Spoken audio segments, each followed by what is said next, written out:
Olá, voltamos aqui para a nossa segunda parte da conversa que estávamos tendo antes, e nessa parte vou me dedicar à questão da parte dos Estados Unidos, certo? Para a gente entender a lógica americana, é importante a gente entender por que os Estados Unidos gasta tanto com armamento, gasta tanto, empreende tanto com relação ao seu exército. Veja bem, o maior exército do mundo, sem dúvida, é o exército norte-americano, certo? Para a gente fazer uma comparação simples, em 2019, né, com os dados de 2019, o PIB da Polônia foi na ordem de 565,854 bilhões de dólares, né? E o orçamento do gasto militar americano chegou à ordem dos 649 bilhões de dólares. Veja bem, ao PIB da Polônia em 565,854 bilhões de dólares, e a defesa, o gasto com defesa nos Estados Unidos chegou à ordem dos 649 bilhões de dólares, certo? Para vocês terem uma ideia em dados comparativos, a China, que é um país que possui uma população 4 vezes maior que a dos Estados Unidos, possui um investimento militar 4 vezes menor do que o dos Estados Unidos, certo? Então, para a gente ter uma ideia do tamanho do investimento americano em termos de armamento, né, em termos de inovação e tudo mais. Bom, para a gente ter uma ideia, né, desse gasto, assim, como é que os Estados Unidos chega a essa ordem numérica com relação aos gastos, certo? Então, algum exemplo de custos para que os americanos possuem, né?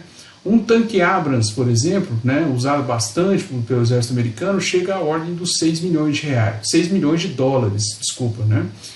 6 milhões de dólares, né?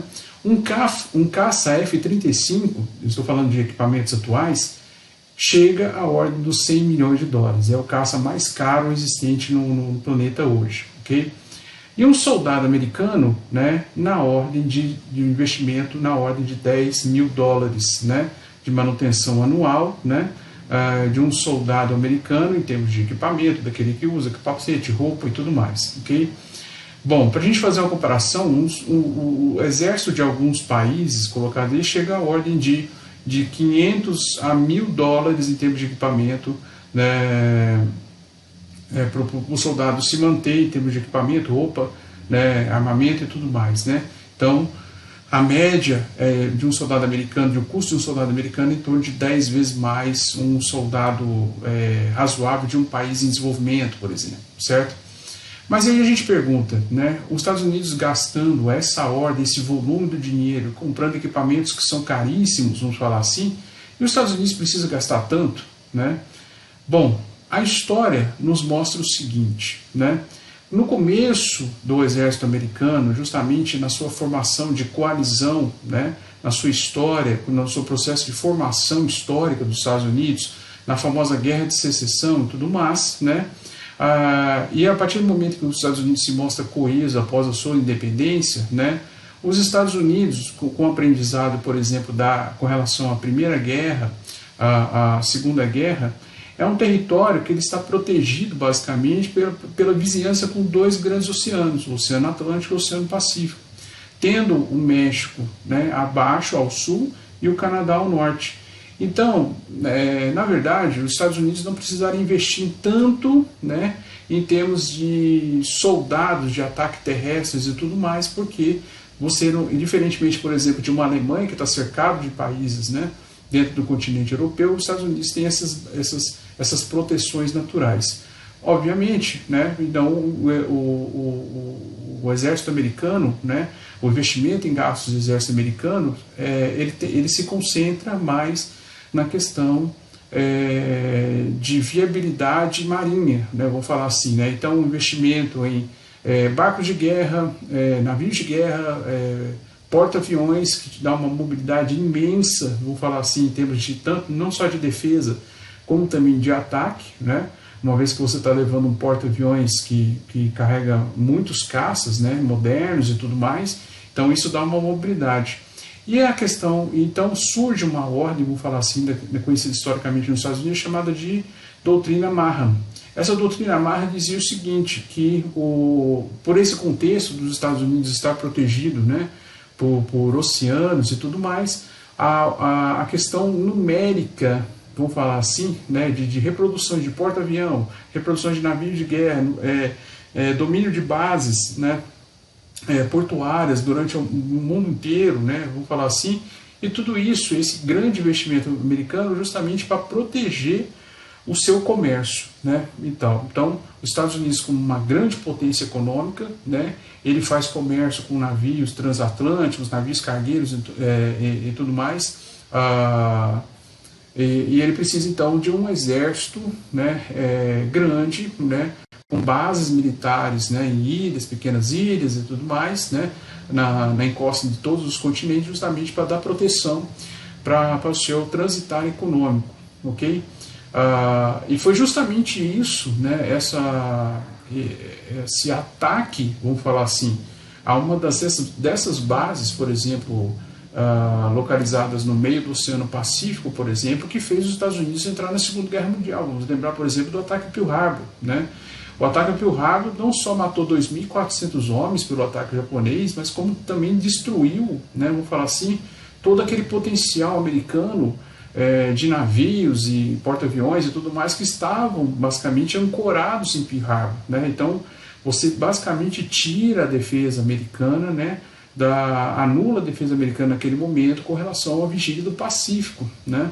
Então, porque você tinha muitos porta-aviões colocados lá, estão situados naquele momento durante a guerra, e foi justamente esse ataque a Pearl Harbor que criou o sentimento, vamos falar assim, de como nação, né, nos Estados Unidos, né, para enfrentar e se investir em guerra e tudo mais, ok? No entanto, é preciso lembrar, precisa investir em navios, bases portuárias, com proteção do comércio, como eu já havia dito para vocês, né? E com o advento da bomba atômica, né, os Estados Unidos se colocam num período pós-Segunda Guerra numa situação, de certa maneira, de uma certa comodidade, vamos colocar assim, né? Ora, se eu possuo o armamento mais letal existente no planeta, né, dificilmente alguém vai querer me atacar, vou entender essa lógica, vamos falar assim, porque eu possuo uma arma de destruição em massa experimentada, vamos falar assim, testada, né, no ataque de Hiroshima e Nagasaki, para parar, vamos falar assim, justamente os ataques do exército japonês, ok? No entanto, é importante a gente lembrar, né, que a Guerra da Coreia, né, a Guerra da Coreia, que se sucedeu depois, né, da Segunda Guerra Mundial, mostrou para os Estados Unidos, né, uma nova realidade, né? Os Estados Unidos, então, teve como exemplo prático nessa Guerra da Coreia, justamente, né, pela ajuda fornecida pela União das Repúblicas Socialistas Soviéticas, a União Soviética, vou falar assim, a parte norte da Coreia, e o seu alto grau de resistência, né, vou falar, com relação à estratégia americana, né? Então, na verdade, os Estados Unidos, né, conhece, vamos falar, já tem o mundo, na verdade, né, pós Segunda Guerra, é vencido pela força, tanto uma união de forças entre a parte ocidental, o seu principal país é os Estados Unidos, e sua parte oriental, né, formado pela União das Repúblicas Socialistas Soviéticas, né, como falamos lá na primeira parte, sobre o Muro de Berlim, tudo isso é materializado através do muro, por exemplo, né, e o começo dessa guerra, chamada Guerra Fria, né, e foi justamente nessa Guerra da Coreia que mostra o potencial, né, que a União Soviética tinha com relação ao seu poder armamentista, né. Então a União Soviética possuía armas atômicas, já tinha um exército muito bem organizado e já estava fazendo investimentos em revoluções bélicas, né, Os Estados Unidos então chegam à conclusão de que a sua posição de comodismo logo depois do período da Segunda Guerra, do estabelecimento da OTAN, dessa vigília que os Estados Unidos tinham com relação à Europa, né, mas ela toma-se então uma realidade, os Estados Unidos tomam-se então uma realidade, né, e fala assim, opa, esses soviéticos aí podem nos dar trabalho, né, e tal. E aí então a perspectiva muda, né, nós estávamos seguindo a questão da doutrina Mahan, né, e o presidente Eisenhower, né, cancela então a sua perspectiva com relação à doutrina Marra, né, e entende que a posição dos Estados Unidos a partir de então, e é seguida até hoje, é uma posição de dissuasão ao seu enfrentamento, vamos falar assim, militar, né? O que significa isso, a dissuasão, né?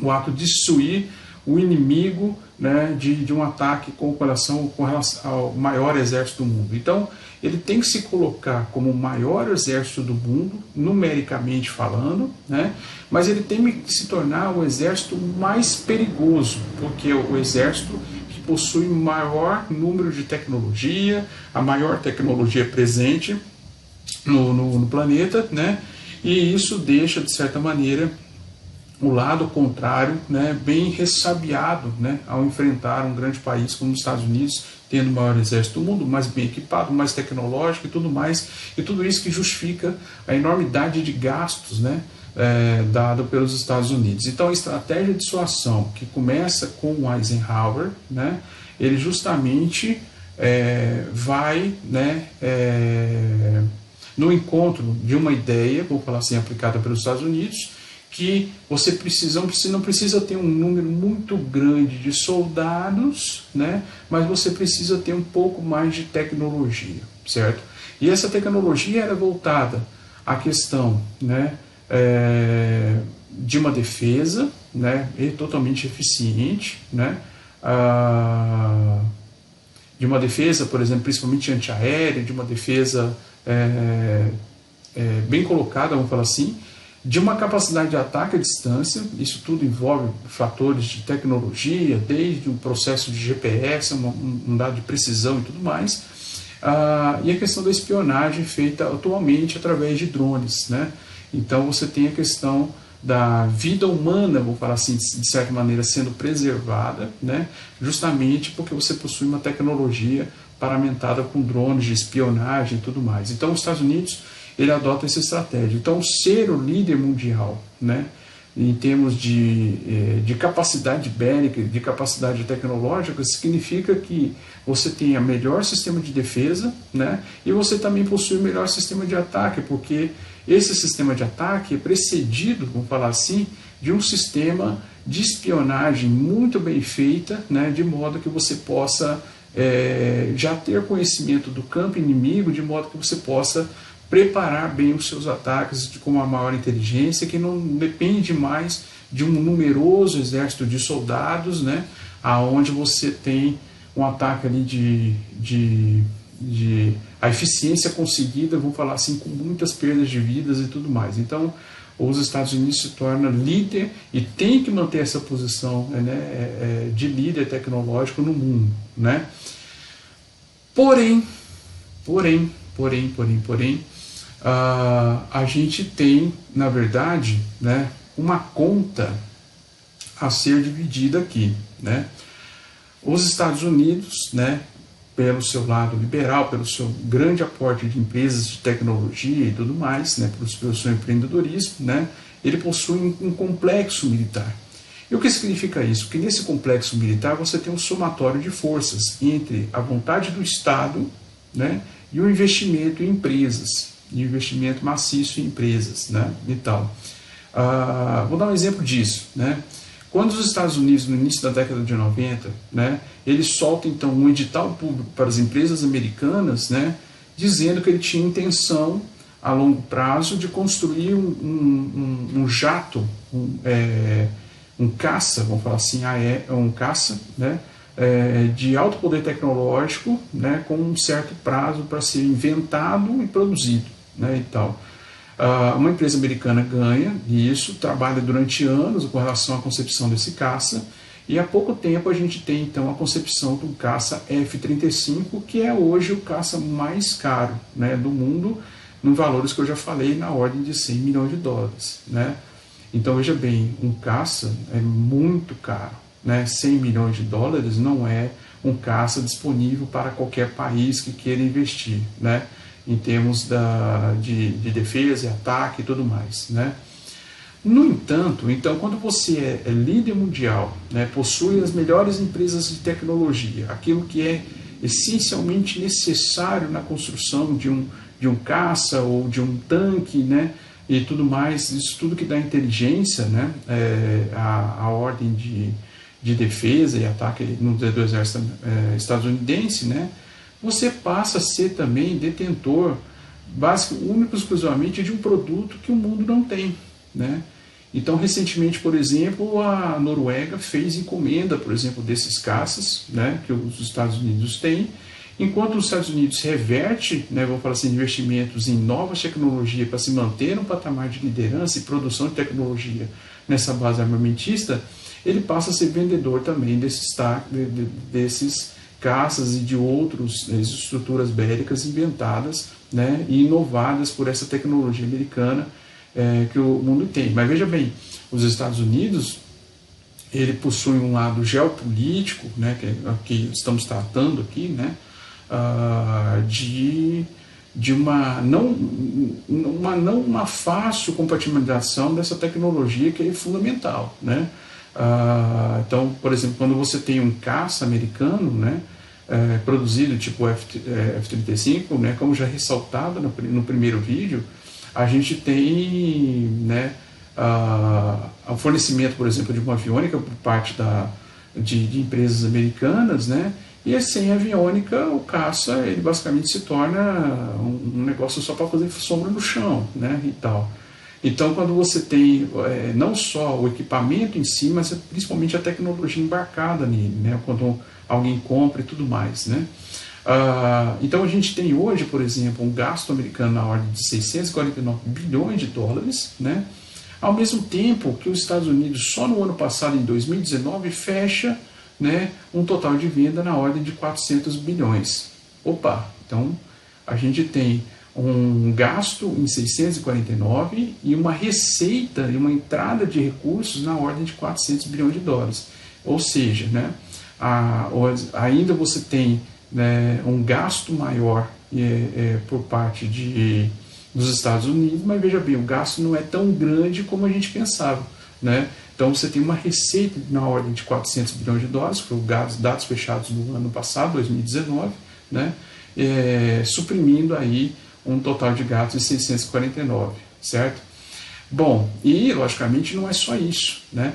Aquele material obsoleto, né, que já entra no processo de se torna obsoleto, vamos falar assim, como os exemplos dos caças F-16, né, eles passam a ser vendidos então para países em desenvolvimento, né, exemplo de Marrocos e tal, que fez compras recentes, né, com relação a esses caças, né, e veja bem, essa receita recebida pelos Estados Unidos anualmente significa que os Estados Unidos está vendendo apenas para os seus pares militares, né, para os seus parceiros militares, né.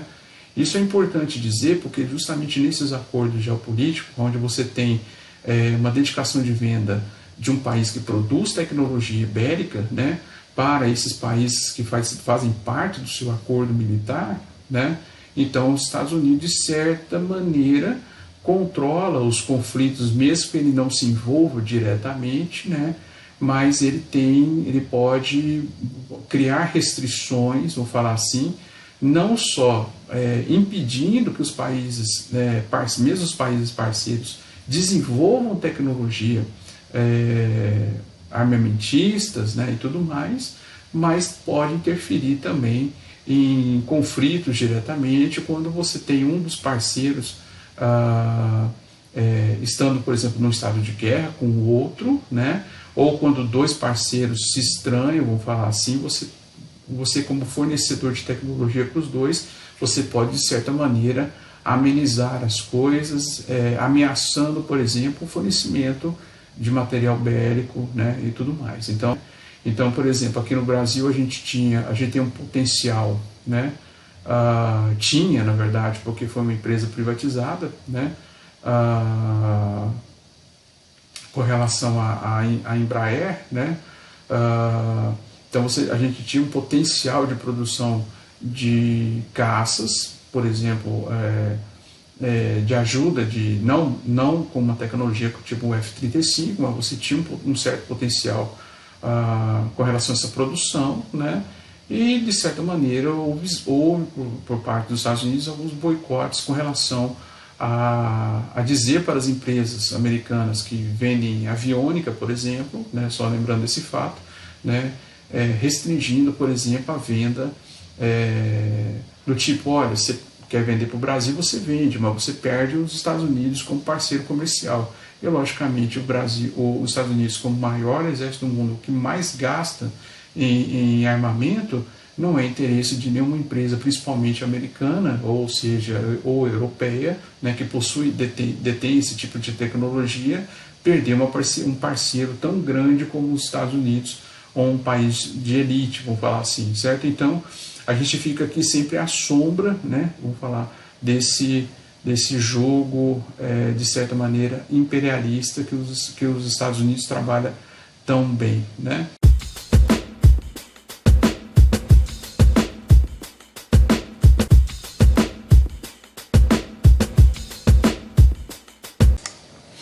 Outro ponto a ser chamado a atenção com relação a essa questão geopolítica, a questão de guerra, né, são as atitudes, por exemplo, dos governantes americanos com relação às suas políticas, né, de gestão de Estado, com relação, por exemplo, aos Estados Unidos. Então, por exemplo, um termo a ser usado hoje, né, é a questão da economia de guerra. E o que significa essa economia de guerra, né?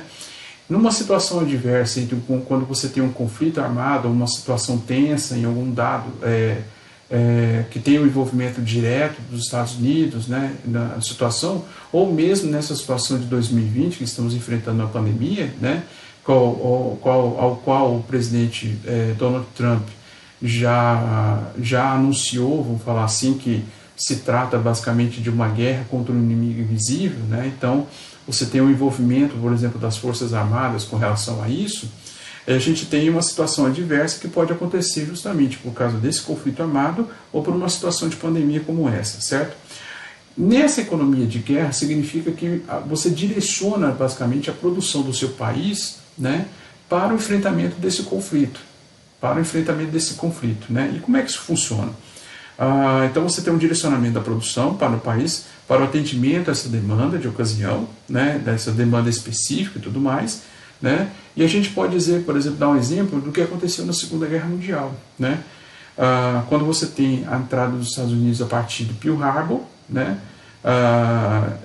Eu já disse, né, anteriormente, que promoveu a morte de 2.400 soldados americanos, né?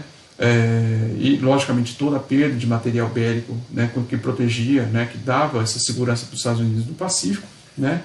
E aí você tem então uma política dada pelo governo Roosevelt, né, que a gente de uma formação do que ele vai denominar de uma junta de produção de guerra, né, que é basicamente uma perspectiva entre a política de Estado direcionada também à questão das estratégias militares, né.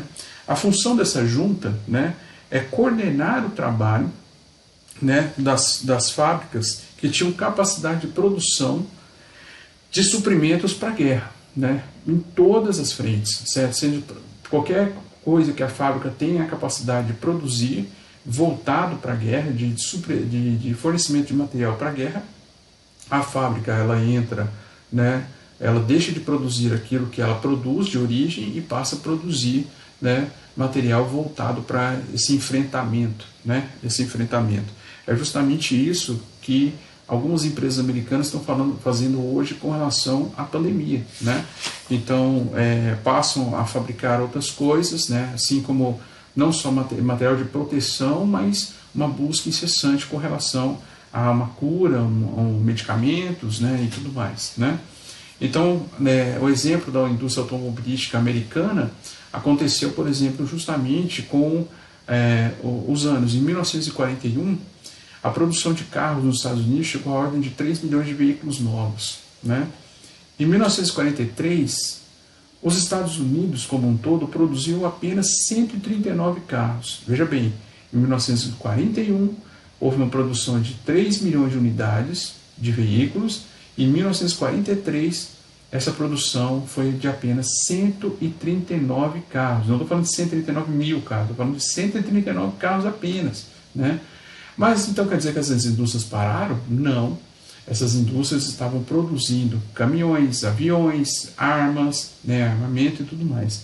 Em 1944, houve uma subida, mas não muito significativa, e a produção foi de apenas 610 veículos, né? Então isso mostra justamente todo um direcionamento que as indústrias, né, grandes americanas, exemplo da Ford, por exemplo, fizeram com relação à sua política de guerra, certo? Então a política de guerra, chamada de economia de guerra, é quando você tem planos, né, implementados pelo governo que dão sustentação para isso, né?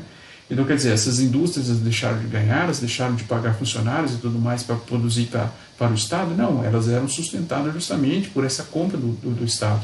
Ora, numa situação de guerra, é melhor você conseguir produzir em casa, né? E essas indústrias, então, passam a trocar sua produção, não ganhar mais no lado privado, mas fornecer material para o Estado com relação a essas políticas de guerra. Então, passa a se produzir, então, caminhões, tanques, etc. A mão de obra, é importante lembrar, justamente no período da Segunda Guerra Mundial, que houve também uma mudança com relação ao conceito de mão de obra. Uma vez que, basicamente, os homens estavam empenhados, né, a ir na guerra com milhões e milhões de soldados, né, com relação à participação dos Estados Unidos na guerra, você cria espaço justamente nas linhas de produção, não somente para mulheres, mas também para a população negra que estava vivendo, vivia vou falar assim, uma colocação de mercado em partes de subempregos e tudo mais, ok? Então, essa mudança na ordem, né, como os homens estavam indo para lá, você cria espaço justamente para essa população negra se inserir melhor no mercado, né? E você cria também espaço para as mulheres entrarem no mercado também. A lógica muda, né? E o governo passa a tomar decisões centralizadas, né?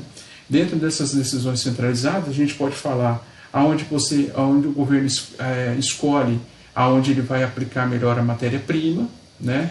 Aonde ele vai fazer investimentos em matéria-prima e para qual indústria, qual quantidade, para onde que está indo, né? Que indústrias recebem esses recursos, né? O que se fabricar, por exemplo, em qual quantidade vamos fabricar isso, né? E medidas não só de racionamento de consumo, né, para supressão das demandas de guerra, né, mas uma política forte na parte de controle de preços também, né. Bom, quando eu falo dessa intervenção, né, rígida do Estado com relação às decisões econômicas, de fornecimento e tudo mais, né, é justamente aonde os Estados Unidos, de uma ordem clássica liberal, se aproximam de uma ordem clássica socialista, né. Então você tem, por exemplo, numa ordem, por exemplo, numa pandemia, né? Então você tem indústrias que estão parando para tentar fabricar respiradores. A indústria automobilística, inclusive, está fabricando respiradores, à procura de vacinas, à procura de medicamentos, que é a situação de uma guerra biológica atual, né? Não de um inimigo invisível, vamos falar assim, certo? E você tem a questão, não só durante o período da Segunda Guerra, mas atualmente, por parte do governo americano, a questão do subsídio social, né? O subsídio social. Então as pessoas perdem emprego, o governo mantém elas com um salário base, né? O fornecimento de saúde, abertura de saúde para aquele cidadão que não tem condições e tudo mais, e tudo isso para poder mitigar os efeitos não só da guerra, como também de uma pandemia, como eu falei, de situações adversas do começo, certo? Então, é isso que nós falamos com relação à economia de guerra, ok?